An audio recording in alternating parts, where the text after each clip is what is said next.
We are speaking to Chris, and he's going to give us a insight look to alternative medicine in his field. And so, Chris, first question of the day. Tell us a little bit about your practice. Okay. A little bit about my practice is I'm a holistic practitioner focusing on holistic cancer care. I have personal experience. My father unfortunately passed last year due to cancer, and because of that, it really pushed me into trying to find alternative ways outside of just the traditional medicine route. I saw what it did to his body as far as, chemo is very invasive and it made him a shell of the man that he used to be. So I was trying to find other ways to help facilitate some change in a more natural way. So that's pretty much what I do as far as what I focus on. My practice is holistic cancer care, and I whether it's complementary or just a whole different approach, that's pretty much what I focus on and what I do. Okay, so and I am so sorry for your loss of hearing your father pass. So my condolences. So would Thank you you. say that going into the holistic practitioner space is your starting journey because of your father, or is it something that you've always kind of resonated with growing up, Um, or I was think it? innately, I've kind of always had that instinct to try to find alternative ways to deal with things. I was never really much into traditional medicine, so I think it was really my father who kind of like pushed me over the edge to really dive in. But I think I've kind of always been dealing with this field in some way, shape, or form. Maybe not professionally, but I think it's been a culmination of things that kind of led me to this point. So I would say my father, like I said, was the tipping point, but I've kind of always been pursuing this.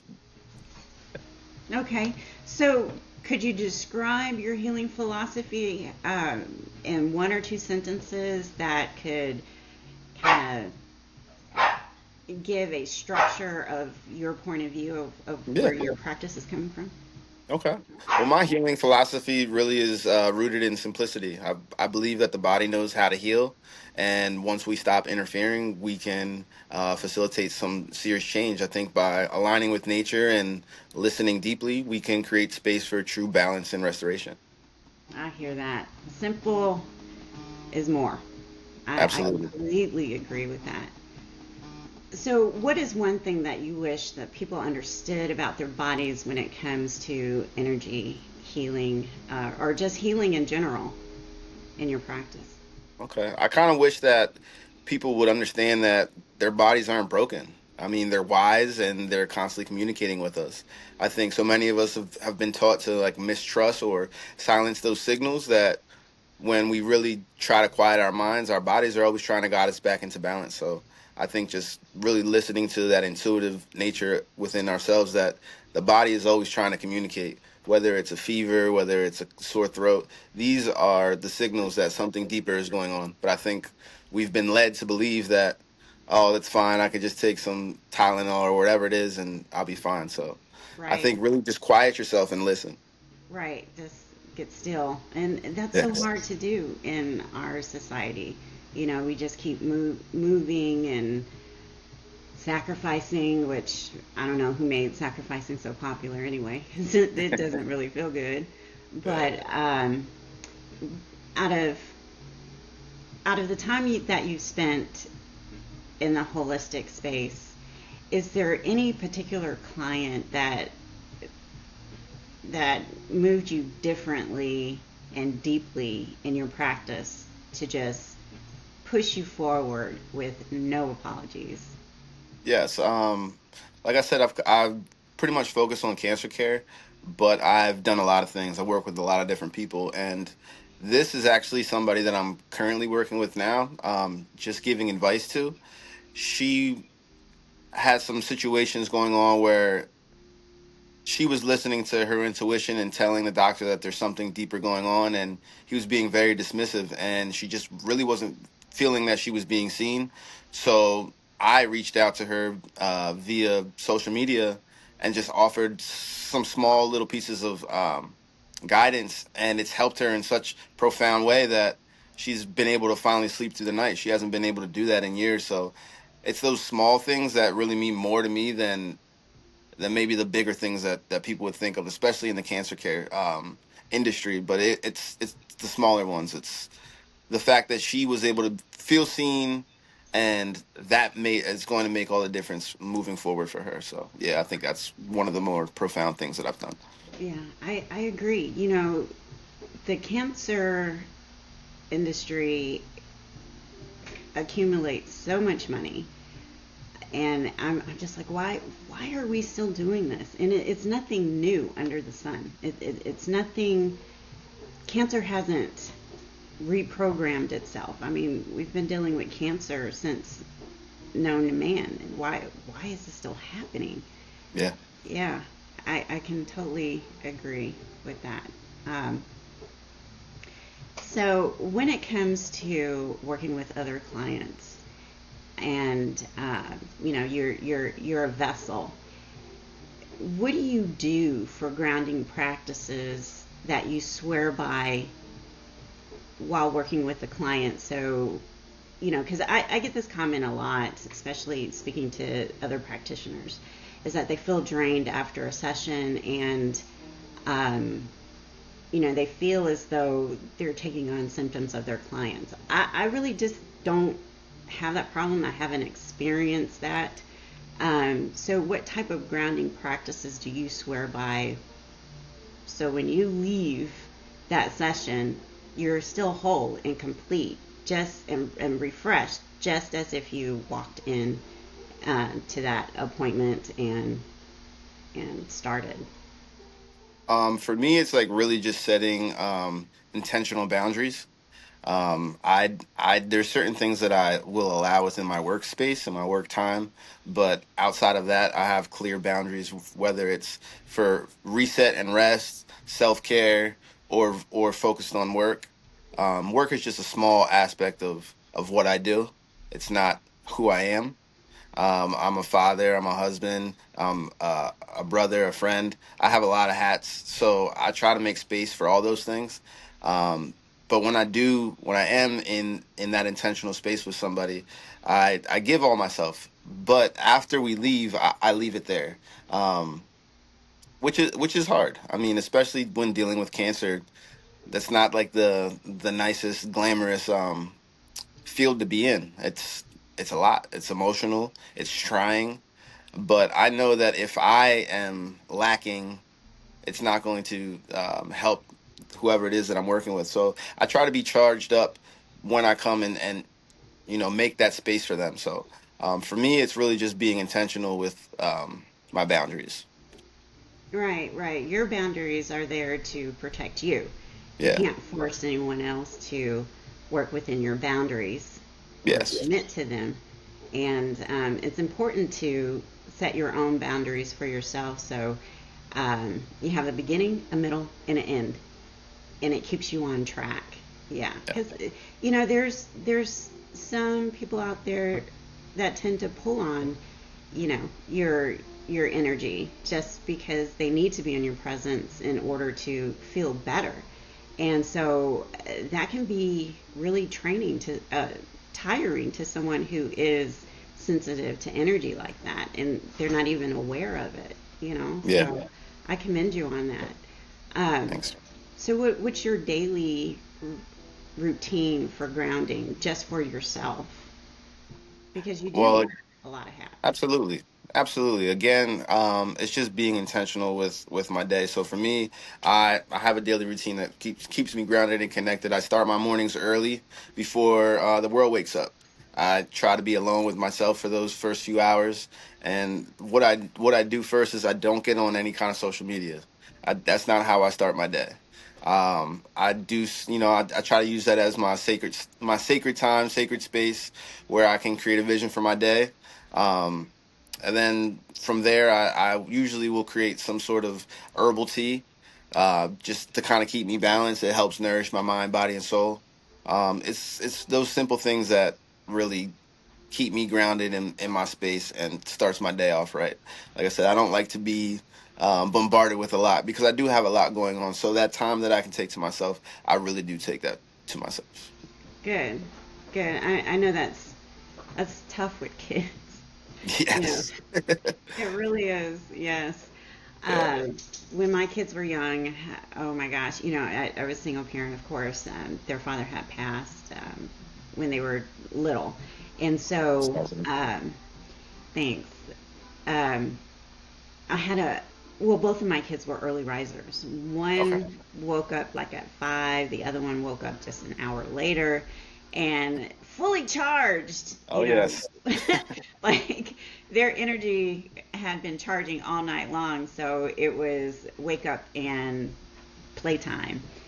Yes. It was, they needed a lot of attention. So I found myself working on my passion projects late in the nighttime simply because the world was pretty much asleep, Yeah. and certainly my kids. So I get it. You know, Even if you don't have kids and you're just extremely active in your life, it's really good to just spend well, as much time as possible with yourself alone so you can recenter. It doesn't always Yes. have to be meditation, sitting still. It could be a walking. Walking is a meditation. Reading is a meditation. What you consume outside of just regular food can become a meditation. So, yeah, yeah, that's good. And with children, you always have to be flexible with that ebb and flow. Okay, they're Oh yeah. down. All right. Oh Yeah, yes. yeah. So, how do you help your clients reconnect to their bodies after trauma, even though cancer is a slow progress. However, getting the news and you're unaware of what's going on with your body until you get that diagnosis. Oh, yes, you have cancer. How do you how do you like talk your clients down off that? Oh, I'm going to be dead tomorrow. Because I went through a cancer scare as well. I mean, I had cancer, and I chose to have the surgery instead of going through chemo and radiation. And it forced me into early menopause. So not only was I dealing with cancer, but I was also dealing with the mind frame of menopause, which is so much baggage to unpack. How do you help your clients reconnect to their bodies after getting that information that's just so traumatizing? Okay. Um, well, for me, I try to create a safe, non-judgmental space where they can start to begin to listen and trust their bodies again. I mean, it is a lot. It's traumatic to hear these things, especially cancer. Essentially, people think it's a death sentence. So when you hear it, you're like, I'm going to die, and that fear is then pushed throughout your body and manifests in other things outside of just the cancer. So Mm-hmm. for me, I try through a general process.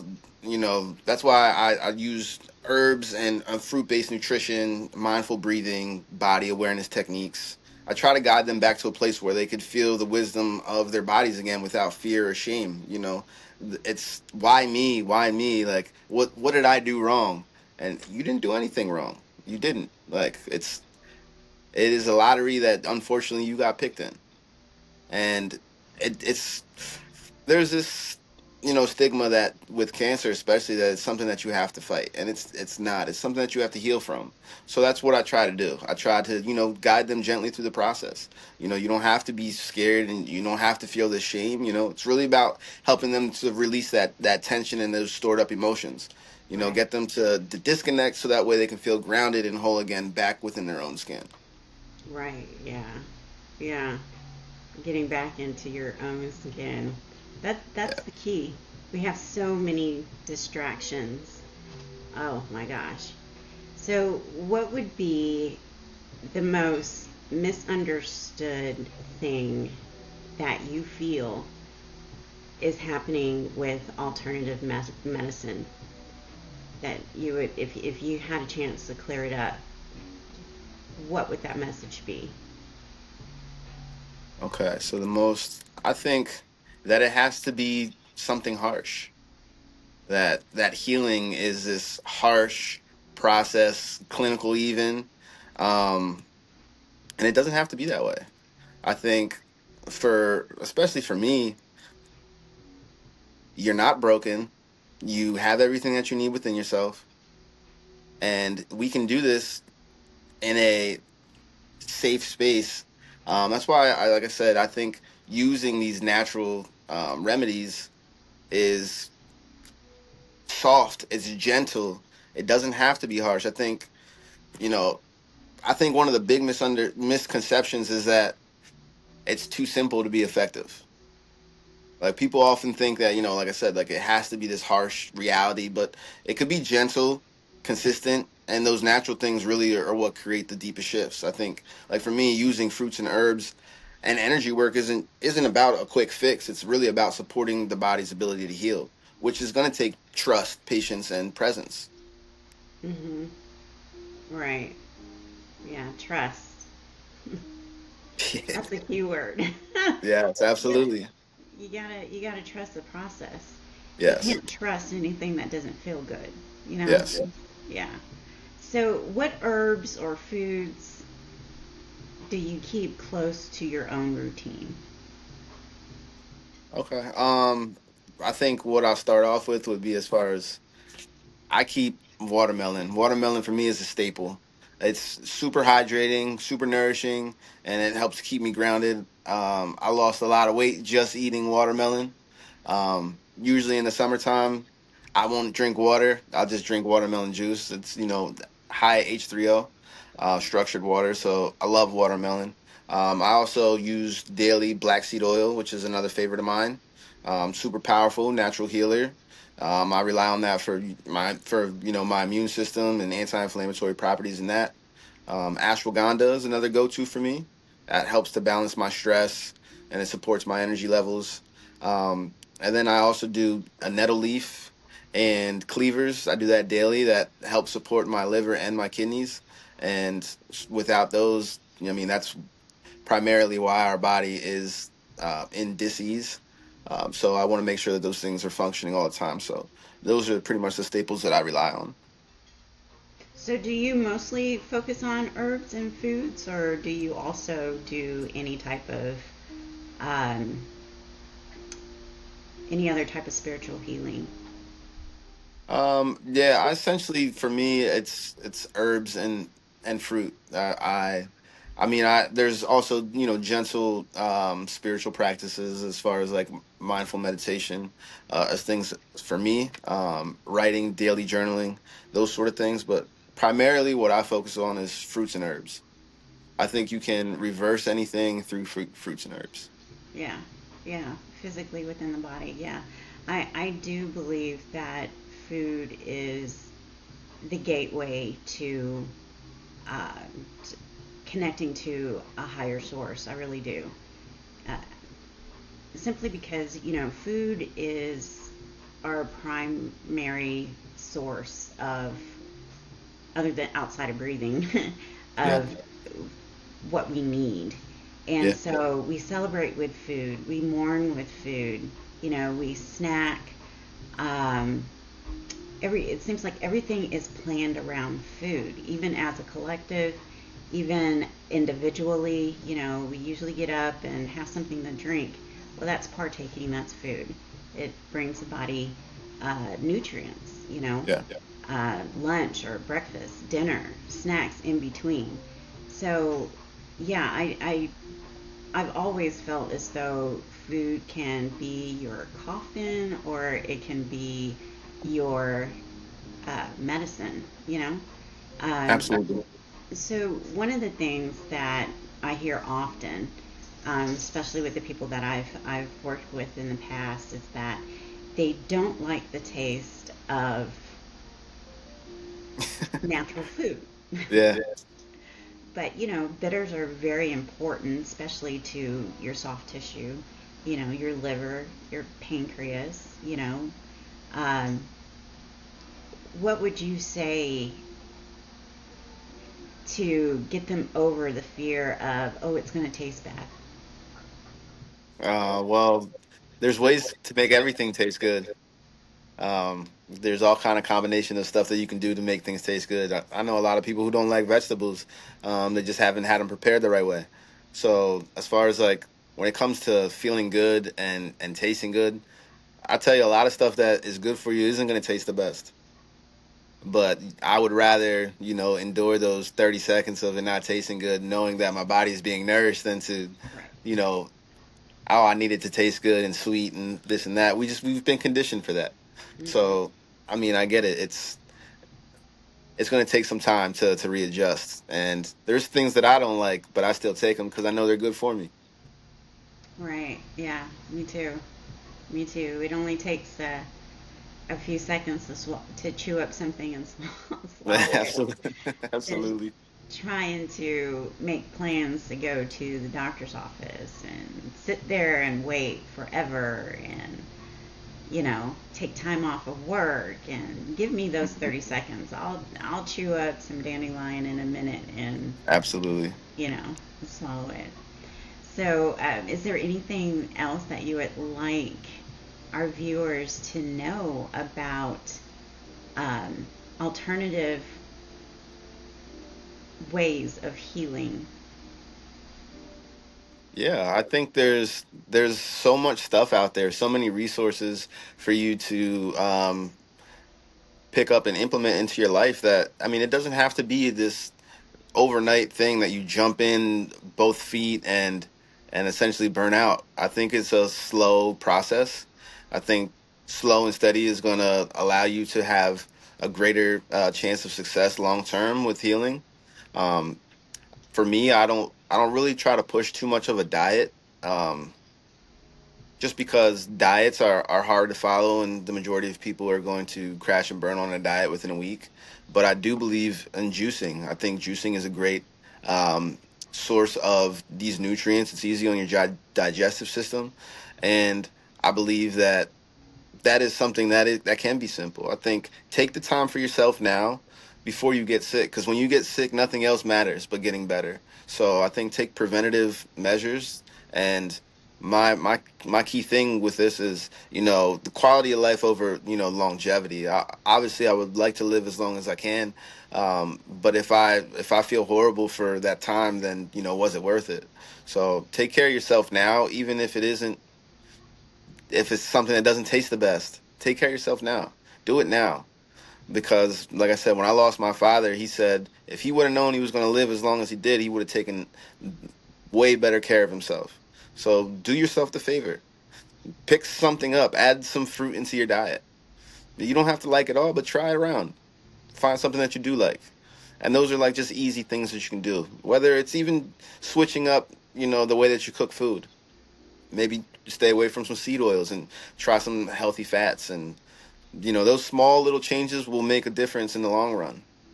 It doesn't have to be this complicated thing. I'm not telling you to go outside and start eating grass. I think just try some things out and see what your body is intuitively telling you what to do. There, you won't realize how bad you feel until you start feeling good. That's right. That's right. And then, we've been functioning as a collective for so long, feeling horrible that we don't even know what feeling good feels like anymore. Yeah. And Yes, so when you've been functioning in that state and you decide to make a change, the proof is in the pudding is the way how you feel. Everything else pretty much corrects itself, and then you start seeing results. But you won't personally start seeing it right away, but you'll feel it right away. It's those outside compliments that are giving you confirmation that, oh wow, you look rested. You're going in the right direction. Oh, there's something different about you. I can't put my finger on it, but people notice, and so then you start seeing, and once you start feeling better, you be better, and then you be better, you do better, and then you do better, you thrive. And so starting this channel for me is all about thriving. And we're so focused on pain points that there's good stuff out there too. And it's time to start speaking in a way that uplifts a collective group versus constantly bashing them. And I feel as though food is that first gateway of feeling better, because once you start feeling better, you don't notice what's making you sick. Yeah, You just start moving in the direction, well, if this is feeling good to me, I'm going to try this. And so yeah. you just keep building off of what's making you feel better. So before we will wrap up this interview, I have 3 questions to ask you. Okay. One is, what is one of the most powerful shifts people can make today to start feeling more in balance? Are you going to ask them one at a time? Yes. Okay. I think one of the most powerful shifts that people can make today is just to slow down, is to actually start listening to their bodies. I think without judgment, whether it's through quiet time, nourishing foods, or simply just pausing before you react. I think tuning in just for a few moments can really help you reconnect, reset, and start to feel more balanced within yourself. I think those small intentional choices really create these big changes over time. I agree. I agree. Question number 2. If you could speak to your younger self, what would you say to start down of alternative medicine and practices towards your healing? I would say, you're not broken. You never were, and everything that you need is already inside you. I say just slow down, listen, trust yourself again. Healing isn't necessarily about becoming someone new. It's about coming home to who you've always been. Um, I think be gentle with yourself, and it's okay to take your time. Okay. I like that. And last question, where can listeners contact you to learn more about your work? You can contact me through Facebook DMs or Instagram. Instagram is at Healing Beyond Health, and that is the same for Facebook.